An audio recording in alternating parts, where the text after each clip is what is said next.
여러분 TV를 켜시면 각종 뉴스들이 TV를 통해서, 라디오를 통해서, 신문 지면을 통해서 혹은 인터넷을 통해서 이렇게 발표됩니다. 요즘에는 사람들이 쪽집게로 집듯이 내가 보고 싶은 뉴스만을 골라보죠. 그래서 좀 뉴스를 좀 골고루 듣지는 못하는 것 같아요. 꼭 한 지면의 뉴스, 한 신문사의 뉴스, 내가 보고 싶은 뉴스만 클릭해서 보기 때문이죠. 근데 여러분, 이 뉴스라고 하는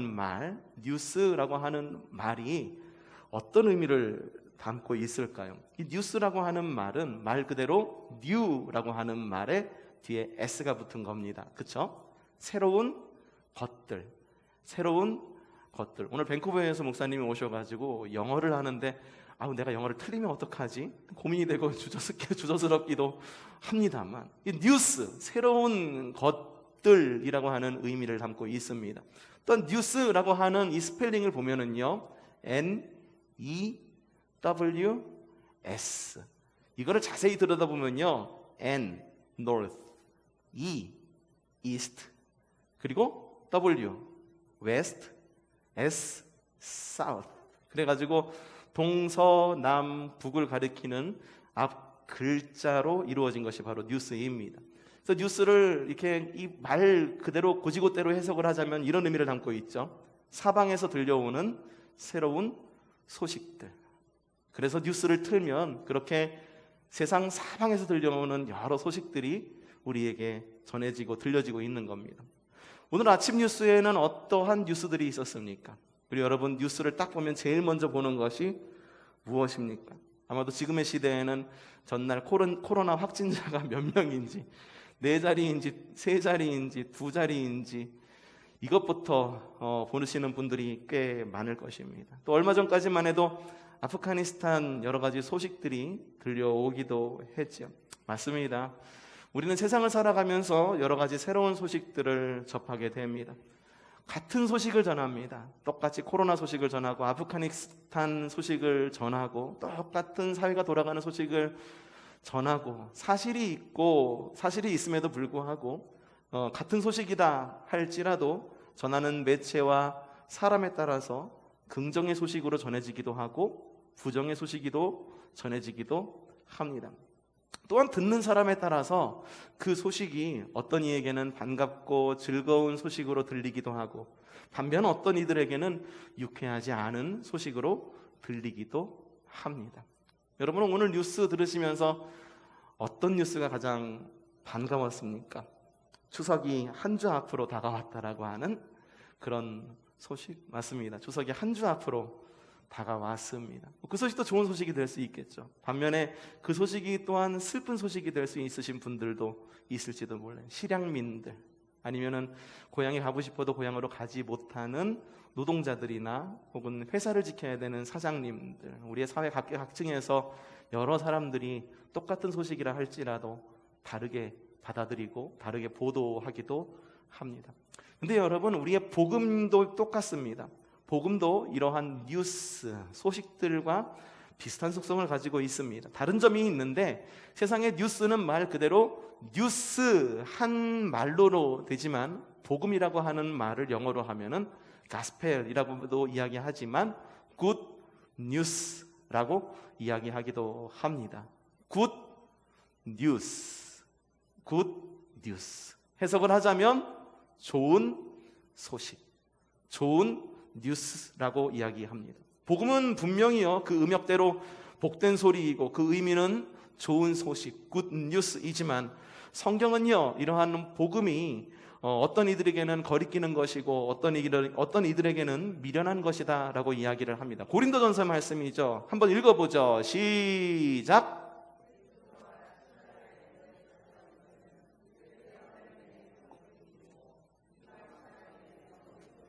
네, 똑같이 복음에 대한 이야기입니다.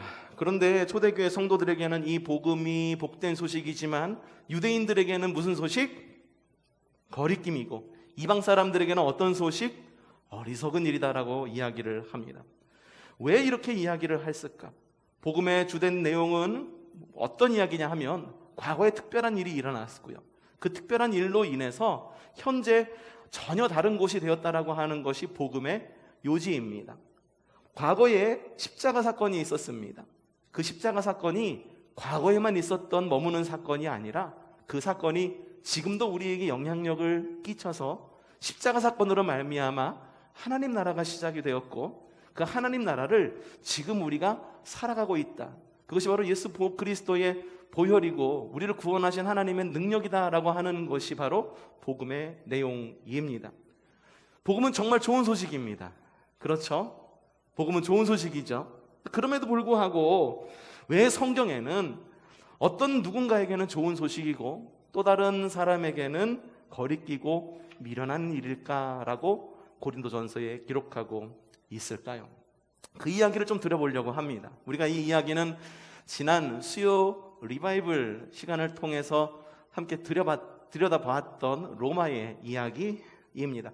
자, 예수님 시대는 로마가 거의 전 세계를 통치했습니다. 모든 길은 로마로 통한다. 그리고 로마의 막강한 군사력, 그리고 황제 중심의 국가, 그래서 황제가 곧 주님이어야 하는 그런 국가가 바로 로마였었습니다.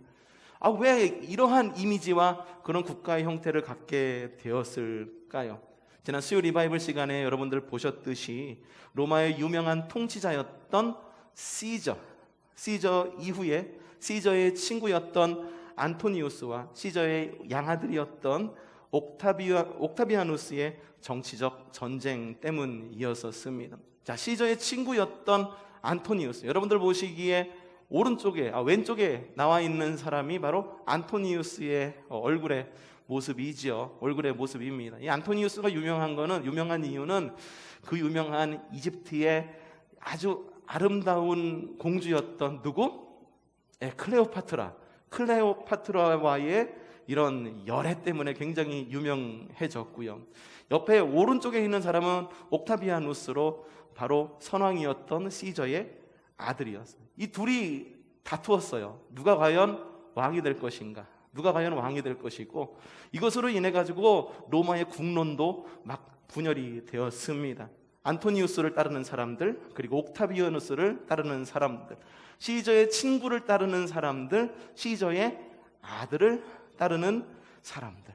그래서 국론이 분열돼서 로마 국가 내에서도 막 정치적인 분열과 논쟁이 있었지만, 무엇보다도 이 시저의 아들과 시저의 친구, 곧 이 안토니우스와 옥타비아누스가 저기 그리스에 있었던 한 바다에서 전쟁을 하게 됩니다. 누가 과연 왕이 될 것인가? 그래서 그 전투의 이름을 악티움 해전이라고 이야기를 하는데, 이 악티움 해전에서 둘이 굉장히 치열하게 막 싸웁니다. 누가 이겼을 것 같습니까? 1번 시저의 전 왕의 친구가 이겼을까요? 시저 곧 전 왕의 아들이 이겼을 것 같습니까? 누가 이겼을 것 같습니까? 자, 수요 리바이블 시간에 여러분들 배우셨어요. 누가 이겼습니까? 안토니우스가 이겼습니까? 옥타비아누스가 이겼습니까? 예, 옥타비아누스가 이겼습니다. 시저의 아들인 옥타비아누스가 승리를 하게 됩니다. 이후에 패배자인 안토니우스는요, 그의 연인이었던 클레오파트라와 함께 스스로 목숨을 끊습니다. 그리고 이 이야기가 로마에까지 전달이 됩니다. 자, 로마의 상황은 어떻게 변했을까요? 비록 전쟁은 로마에서 일어났습니까? 아닙니다. 저 멀리 그리스라고 하는 지역에서 일어났습니다. 하지만 그리스에서 있었지만 전쟁의 결과의 이 소식은 로마에까지 전해졌고, 로마에까지 전해지자마자 로마는 승자와 패자, 이 시저의 아들을 따르는 사람과 시저의 친구를 따르는 사람으로 두 개가 완전히 승자와 패자로 양분되었을 거예요. 이 소식을 전하러 온 분명히 사자가 있었을 것입니다. 왕의 전령관이 있었을 것입니다. 이 전령관은 이렇게 소리쳤을 것입니다. 좋은 소식입니다. 시저의 아들께서 승리하셨고 이제부터는 그가 로마의 새 주인입니다. 이렇게 선포하는 즉시 승자와 패자는 완전히 갈리어서 승자는 승승장구하게 되었고, 패자는 이제 개선할 새 황제를 피해서 서둘러 도망갔을 것입니다. 여러분, 새 왕이 밖에서 전쟁하고 직접 로마에 입성했습니까? 로마에 가보니까요, 아주 커다란 문이 하나가 있더라고요. 이 문의 이름이 개선문이래요. 개선문. 밖에서 승리하고 돌아온 황제, 그리고 밖에서 승리하고 돌아온 그런 장군들이 로마에 들어서면은 그 개선문을 통과하게 되는데, 사람들이 온 로마의 그 개선문 광장 앞에 모여가지고 소리치고 환호하면서 그 개선 장군을 맞이했었어요. 이 시저의 아들이 승리했다라고 하는 이 소식은 전해졌습니다. 하지만 시저의 아들은 아직 로마에 들어오지 않았고 개선문을 지나가지도 않았습니다. 그럼에도 불구하고 로마는 완전히 새로운 세상으로 변하게 됩니다. 그렇게 됐기 때문에, 로마는 완전히 새로운 세상이 되었기 때문에 패자의 편에 섰던 사람들에게 이 시저의 아들이 이겼다라고 하는 이 소식은 거리끼고 미련한 것일 수밖에 없었고, 승자의 편에 섰던 사람들에게는 이 시저의 아들이 이겼다라고 하는 소식은 분명 좋은 소식이고 복된 소식이 될 수밖에 없었습니다. 이제 막 일어난 승리와 그리고 곧 일어날 왕의 개선 사이에서 로마는 순식간에, 왕은 로마에 부재하고 전투를 벌였던 그 땅에서 아직 돌아오지는 않았지만, 로마는 순식간에 모든 삶과 존재의 양식이 완전히 달라지게 됩니다. 여러분들, 이 이야기를 이렇게 들으니까 눈치 빠르신 분들은 이미 앞으로 말씀이 어떻게 진행되겠구나라고 눈치를 채셨을 것입니다. 여러분, 창조주 하나님의 세계를 향한 선하고 좋으신 계획은 바로 이 땅이 하나님께서 통치하시는 하나님 나라로 변화되는 것입니다. 하나님께서 통치하시는 나라를 이 땅 가운데 세우는 것이 바로 하나님의 선하시고 좋으신 뜻입니다. 그래서 여러분들 기도할 때 주님의 기도에서 뭐라고 기도합니까? 나라가 임하시오며. 어떤 분들은 나라에 임하옵시며 라고 기도하기도 합니다. 근데 정확한 표시는 나라가 임하옵시며. 물론 우리나라 가운데에도 주님 나라가 임해야 됩니다. 근데 정확한 기도는 뭐냐면 하나님의 나라가 우리 가운데 임하소서라고 하는 기도입니다. 또 뭐라고 말합니까? 뜻이 하늘에서 이루어진 것 같이 땅에서도 이루어지기를, 그렇게 우리는 기도합니다. 이게 왜 그러냐 하면은, 하나님께서 우리를 향한 계획이 바로 그 선하고 좋은 하나님 나라를 이 땅에 이루어 가는 것이기 때문입니다. 이 땅을 다스릴 뿐만 아니라 주님께서 여러분의 가정을 다스리기를 바랍니다. 여러분 스스로 한 사람 한 사람을 통치하는 삶을, 주님께서 통치하시는 삶을 살아가시기를 바랍니다. 주님께서 통치하시는 우리 교회가 되기를 바랍니다. 그래서 예수님께서도 공생애를 시작하시면서 하나님 나라와 새 삶을 첫 설교로 선포하시면서 공생애를 시작하셨습니다. 마태복음 4장 17절 말씀이죠. 너무 유명한 말씀이에요. 한번 읽어보죠. 시작. 회개하라, 하늘나라가 가까이 왔다. 삶을 돌이키십시오. 왠지 아십니까? 하나님 나라가 이미 시작되었기 때문입니다. 지금으로부터 2000년 전 과거에 주님의 십자가의 승리로 하나님 나라가 시작이 되었습니다. 십자가의 죽음과 부활을 통해 세상의 왕 노릇을 하던 죄의 권세는 모두 무너졌습니다.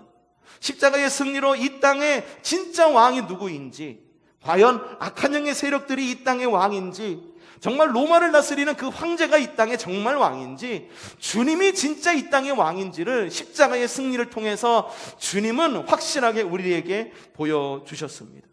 비록 예수님을 못 박은 사람들은 예수님의 십자가 그 머리 위에 유대인의 왕이라고 써붙이면서 조롱하고 예수님의 십자가를 비웃었지만, 주님은 그 유대인의 그 조롱하는 말을 뛰어넘어 정말로 주님은 유대인의 왕이 되셨고, 그리고 지금 우리의 삶의 왕이 되셨습니다. 하나님 나라는 오신 주님으로 인하여 시작되었고, 그리고 오실 주님으로 인하여 완성될 것입니다. 왕은 새 하나님의 나라에 입성하셨습니까? 아직 입성하시지는 않으셨습니다. 그러나 승리의 소식은 좋은 소식과 우리에게 굿 뉴스가 되어서 열방은 이제 새로운 나라로 변합니다. 승자와 패자가 완벽하게 나뉩니다. 주님의 반대편에 있는 사람들에게는 주님의 이 승리의 소식은 거리끼는 것이고 미련한 것일지는 모르지만, 주님 편에 있었던 초대교회 성도들에게는 이 소식은 좋은 소식이고 복된 소식이었습니다. 그래서 초대교회 성도들에 의해서 이 초대교회 성도들은 왕의 사자가 되어서 온 열방에 선포한 것입니다. 좋은 소식입니다. 좋은 소식입니다. 하나님의 아들이 승리하셨고 이제 그가 새 나라의 주인이십니다.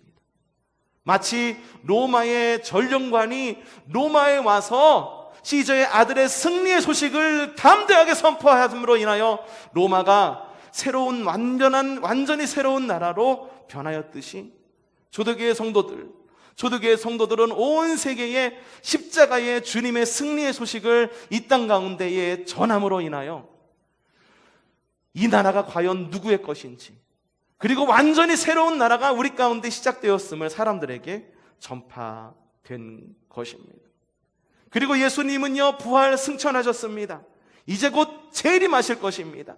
로마의 그 승리하는 왕이 입성하듯이 주님도 이 땅에 승리하는 왕으로 우리 가운데에 재림하셔서 하나님 나라의 완성시킬 것입니다. 여러분, 우리는 바로 그 하나님 나라를 살아가고 있습니다. 바로 이것이 복음입니다. 주님께서 우리에게 승리를 주셨고 그 승리의 소식 하나만으로 인해서 우리가 승리하는 삶을 살아갈 수 있다라고 하는 것, 그 하나만으로도 이 땅이 바뀌었다라고 하는 것이 바로 좋은 소식, 복음인 것입니다. 지금의 우리도 승리의 소식, 이 좋은 소식을 가만히 듣고만 있을 수 없습니다. 그래서 우리의 삶의 모습과 복음의 열정으로 새 나라의 시작과 새 왕의 이름을 소리 높여 전할 수밖에 없습니다. 우리가 전할 소식은 무엇입니까? 좋은 소식입니다. 이제 예수 그리스도께서 열방과 우리의 삶의 주인이십니다. 비록 주님은 아직 우리 가운데 오시진 않았어요. 하지만 2000년 전 십자가의 죽음과 부활과 그리고 하나님의 그 주님의 승천하심과 다시 오심에 대한 성령님의 보증으로 인한 다시 오심의 약속, 그것으로 인해서 우리가 사는 이 땅은 이미 하나님 나라로 시작되었다라고 하는 것. 그렇기 때문에 우리는 주님을 전하는 증인의 삶을 살 수밖에 없다라고 하는 것입니다. 주님은 지금의 우리에게 왕의 사자와 증인으로 살려고 말씀하십니다. 오늘 성경 말씀이죠. 오늘 성경 말씀 다시 한번 읽어보도록 합시다. 자, 시작. 성령이 너희에게 내리시면 능력을 받고 예루살렘과 온 유대와 사마리아에서 그리고 마침내 땅 끝까지 이르러 내 증인이 될 것이다. 여러분, 주님께서 우리에게 원하시는 것은 우리가 복음의 증인으로 살아가는 것입니다. 증인의 복음으로 살아가야 되는 이유는 이미 하나님의 나라가 우리 가운데에 임했기 때문입니다.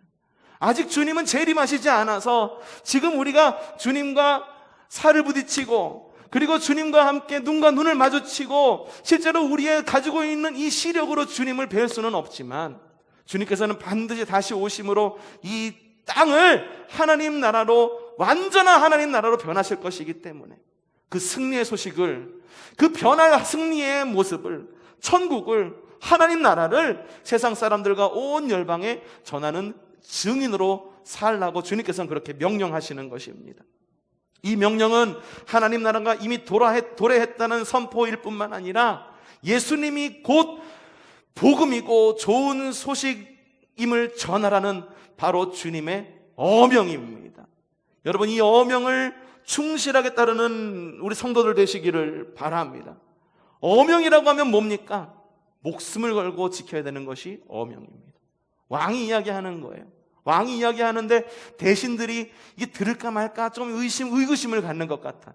그러면은 왕 위에서 왕은 뭐라고 말합니까? 어명이다! 라고 말하면은 대신들은 어떻게 합니까? 성은이 망극하옵니다! 라고 말하면서 왕의 말에 순종하겠습니다! 라고 그 앞에 넙죽 엎드리잖아요. 주님의 어명입니다. 하나님 나라가 임했으니 너희는 가서 증인의 삶을 살아라. 하나님 나라가 이미 시작되었습니다. 그래서 우리는 증인입니다. 어떠한 환경과 상황도 우리의 그 복음을 전하려고 하는 열정을 막을 수 없습니다. 좋은 소식, 굿 뉴스, 그리고 복음을 막을 수 있는 것은 아무것도 없습니다. 가난이 맞겠습니까? 성별이 맞겠습니까? 우리의 학식이 맞겠습니까? 우리가 말하는 말재간이 없어서 복음이 전해지지 못하겠습니까? 지금의 시대에 코로나 때문에 주님의 복음이 전해지지 못하겠습니까? 그거 아십니까? 6.25 전쟁 가운데에서도 복음은 전해졌어요. 제가 지난 휴가를 다녀왔는데, 휴가를 좀 멀리 다녀왔어요. 거제도를 다녀왔는데, 거제도 하면 우리가 떠오르는 것들이 여러 가지가 있는데 그 가운데 하나가 거제도 포로 수용소가 있죠. 이게 북한군 그리고 중공군이 포로로 잡혀요. 그러면은 배로 수송을 해가지고 거제도에다가 이렇게 내려준 거예요. 그래서 거기서 한 번에 이 포로들을 갖다가 이렇게 컨트롤하고 그랬는데, 참 거제도 수용소가 대단한 게 뭐냐 하면은 이 포로들을 굉장히 2차 세계대전 이후에 처음으로 포로들에게 인도적 대우를 해준 그런 최초의 포로 수용소였다라고 하는 거예요. 그래서 포로들에게 이렇게 자유시간도 주고, 그리고 자신들의 어떤 그런 잘하는 특기를 살릴 수 있는 운동 시간도 주고, 그리고 목공이나 이런 것들을 배울 수 있는 그런 시간을 줬다라고 그렇게 적혀 있더라고요. 자유 시간도 주고 자기 개발할 시간을 줬어. 이 북한 사람들이 이게 북한에 있는 공산주의자들이 그 시간을 이용해 가지고 주체 사상을 공부시킨 거예요, 사람들한테. 그래 가지고선 또 유명한 것이 거제도 포로 폭동 사건이 또 유명하잖아요. 근데 여기서 그러한 사람을 갖다가 포로들을 갖다가 포로들을 붙잡아 놓고 여러 가지 교육을 시켰는데, 거기에 필수 교육이 있었어요. 필수 교육이 뭐냐 하면 미국의 군종이 와가지고 그들한테 복음 교육을 시키는 거예요. 예수님에 대해서 알려주는 거예요. 왠지 아십니까? 공산주의 안에서는 이 종교가 살 수가 없는 거죠. 그러니까 미군이 가지고 있었던 그들을 변화시킬 수 있는, 전향시킬 수 있는 가장 좋은 방법 중에 하나가 뭐냐 하면 그들 가운데 복음을 전하는 거예요. 주님께서 복음을 전하라고 했으니 공산주의자들한테 가서까지 복음을 전합니다. 주님께서 복음을 전하라고 했으니 지금의 우리는 이웃들을 향해 나아가서 복음을 전합니다. 주님께서 우리로 하여금 증인이 되라고 하셨으니 우리가 복음을 전하는 일을 멈출 수 없습니다.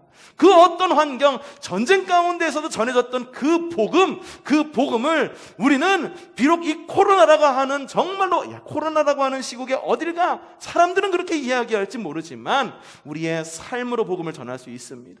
우리의 언어로 복음을 전할 수 있습니다. 우리의 행실로 복음을 전하는 삶을 살아갈 수밖에 없다라고 하는 거예요. 왜냐하면 주님은 바로 빛이시기 때문입니다. 빛을 막는 방법은 빛을 끄는 수밖에 없어요. 아주 미미한 빛이라 할지라도 빛이 있는 곳은 환해지게 되어 있습니다. 빛을 가릴 수 있는 것은 아무것도 없고 빛은 반드시 드러나게 되어 있다고 하는 거예요. 그건 우리가 어떤 상황 가운데에서, 어려운 가운데에서 우리가 뭐가 열심히 해가지고 했기 때문에 복음이 드러나는 것이 아니라 주님의 복음, 그 복음 자체에 능력이 있기 때문입니다. 하나님 나라에는 분명히 능력이 있기 때문입니다. 하나님 나라가 선포되어지는 곳이 그 어느 곳이든, 코로나가 창궐하는 곳이든, 전쟁이 있는 곳이든, 혹은 여러분의 가정이든 여러분의 직장이든 학교든 그 어느 곳이든 복음이 전해지는 그곳이 바로 하나님의 나라로 변화되는 놀라운 역사가 일어나는, 바로 복음에는 바로 그러한 큰 힘이 있기 때문입니다. 우리에게 무슨 힘이 있기 때문에 복음을 전하는 겁니까? 아니에요. 복음 그 자체에 능력이 있기 때문이에요. 그것이 바로 하나님 나라의 능력입니다. 우리가 왜 증인입니까? 여러분이 학식을 정말 많이 배워갖고 증인이십니까? 아니면 여러분이 정말 똑똑해서, 내가 똑똑해서 증인입니까? 아니에요. 우리가 증인인 이유는 내가 자격이 되어서 증인이 된 것이 아니라 하나님 나라가 이미 시작이 되었기 때문에 우리는 증인의 삶을 살아가는 것이다라고 하는 것입니다. 왕께서 승리를 하셨고 그 승리의 소식은 곧 온 세계를 변화시키는 능력이 될 것은 우리는 믿고, 정말로 그 소식, 바로 그 뉴스라고 하는 것, 굿뉴스라고 하는 것은 바로 그 자체만으로도 능력이 있기 때문입니다. 하나님 나라의 사자로 왕의 승리를 전하는 승리자가 되기를 바랍니다. 우리의 삶 가운데에 코로나 시국 힘이 없어서요? 아이고 나는 지혜가 없어서요? 아닙니다. 다 알고 있습니다. 지금 코로나 시국 맞습니다. 나에게 지혜 다른 사람보다 어떤 사람에 비하면 없을 수도 있습니다. 내가 가진 재물 누구에 비하면 없을 수도 있어요. 하지만 우리가 증인으로 사는 이유는 하나님께서 우리에게 하나님 나라를 주셨기 때문이고, 그렇기 때문에 여러분 복음의 능력을 믿으시고 나가서 주저함 없이 복음을 전하는, 좋은 소식을 전하는, 세상의 뉴스, 아이고 누가 그랬랴, 누가 또 이런 스캔들에 빠졌랴, 누가 또 이랬다며, 그런 소식을 전하는 그런 전령자가 아니라 정말로 가치 있는 소식이 무엇인지, 하나님 나라가 가치 있는 소식이고 주님께서 우리를 구원하셨다라고 하는 그 소식이 가치 있는 소식임을 알고, 그러한 세상의 뉴스가 아니라 굿 뉴스, 복음, 좋은 소식을 전하는 여러분들 되시기를 바랍니다. 코로나 시국에서 전하기 어렵다고요? 삶으로 보여주십시오. 다른 사람들 다 움츠릴 때 사랑을 나눠주십시오. 관심을 나눠주십시오. 이웃에게 따뜻한 한마디를 전해주십시오. 그 사람들은 우리가 왜 그런 말을 하는지 이미 알고 있어요. 우리가 하나님을 믿기 때문이라는 것을 알고 있습니다. 그런 이 세상을 향해 나아가 주저함 없이 좋은 소식을 전하는 승리자가 되기를 주님의 이름으로 축복합니다. 기도합시다.